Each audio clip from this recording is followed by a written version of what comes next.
Hi everyone, চলে এসেছি আজ সোনাঝুরি হাটের একটা ভ্লগ নিয়ে।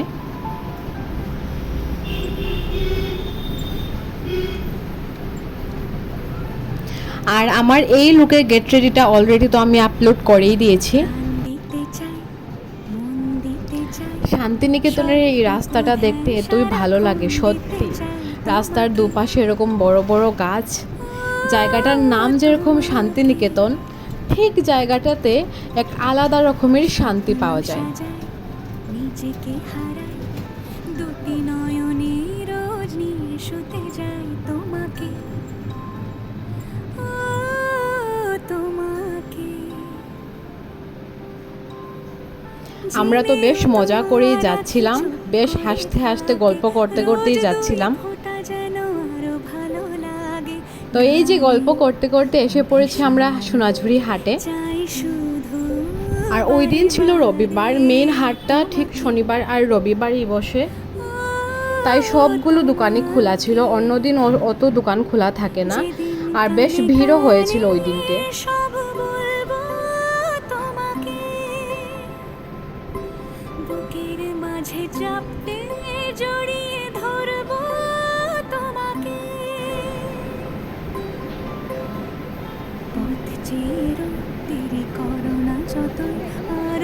এই ব্যাগটা আমার খুব ভালো লেগেছিল, দাম করেছিলাম কিন্তু অনেক দাম বলেছিল, তাই জন্য আর নেইনি।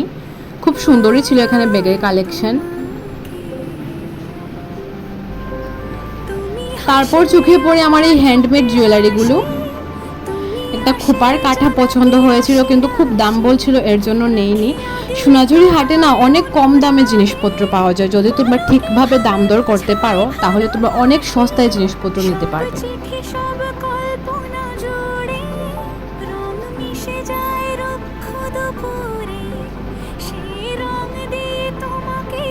আর এই গলারগুলো বেশ সুন্দর ছিল, হ্যান্ডমেড জুয়েলারি।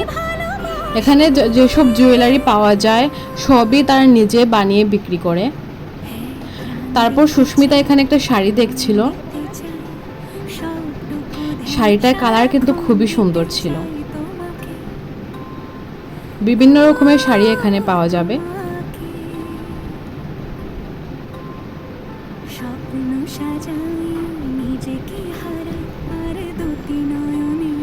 এই শেষ পর্যন্ত আমি 100 টাকা দিয়ে ব্যাগটা নেই। সুস্মিতা আবারও শাড়ি দেখছে।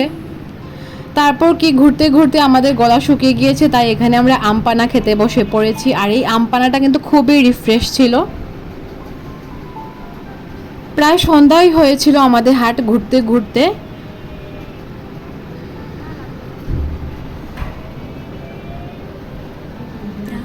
তো এই যে আমাদের হাট ঘুরো কমপ্লিট, আর এখন আমরা চলে যাচ্ছি রুমে যাওয়ার উদ্দেশ্যে। তো রুমে এসে পড়েছি আমি, আর আজকের ব্লগটা আমি এখানে শেষ করছি। কেমন লাগলো জানিও।